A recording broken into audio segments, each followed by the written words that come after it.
Jésus frappe à la porte de ton cœur. Est-ce que tu vas lui ouvrir?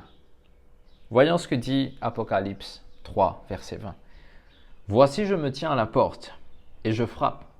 Si quelqu'un entend ma voix et ouvre la porte, j'entrerai chez lui, je souperai avec lui et lui avec moi.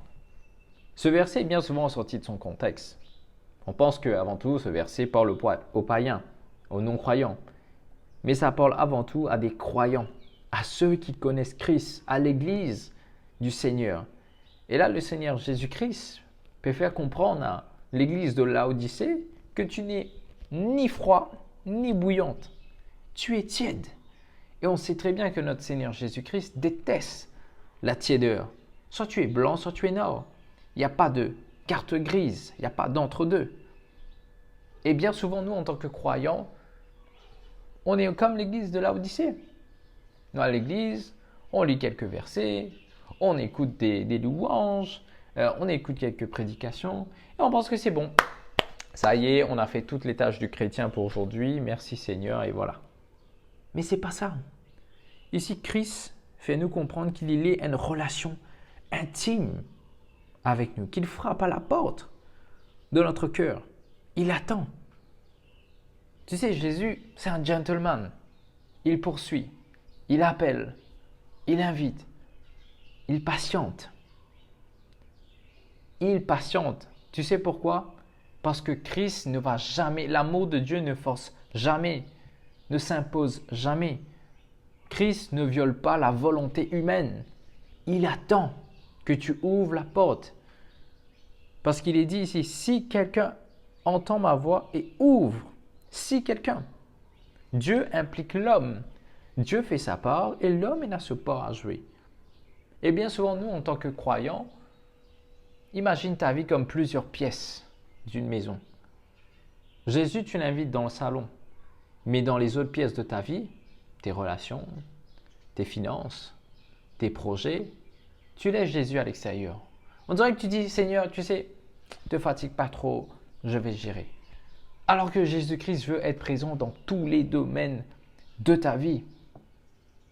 Chaque coup que le Seigneur fait, chaque coup, c'est une invitation à une relation intime avec lui. C'est comme si aujourd'hui, tu es dans une maison, ok?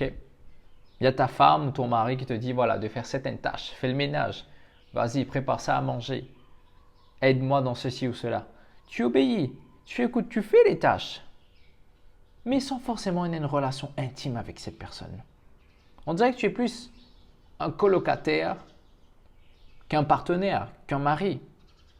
Ah, c'est la réalité aujourd'hui.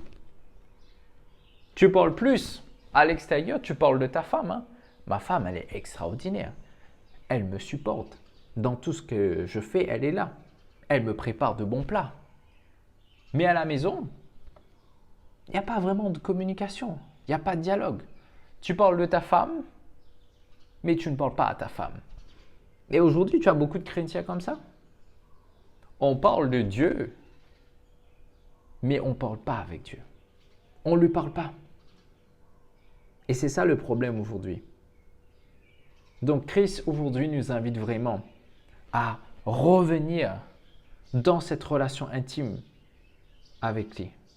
Ce n'est pas un coup à la culpabilité, non. Mais il prend conscience que, hey, je veux avoir cette relation intime avec toi, mon fils, ma fille. Et tu sais, quand il est dit ici que je souperai avec lui.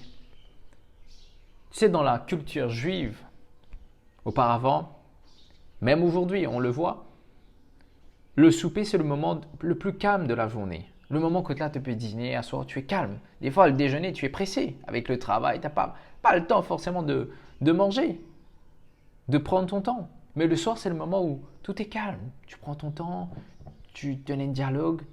Et c'est ça qui est Christ, dis-toi. Je veux prendre du temps avec toi. Je veux passer plus de temps avec toi. Je ne veux pas que ce soit rapide. Donc mon invitation, l'invitation de notre Seigneur Jésus-Christ pour nous, c'est ayez sa relation intime là avec lui. Passe les temps avec lui. Connais vraiment qui est la personne. de Jésus-Christ. Sois béni.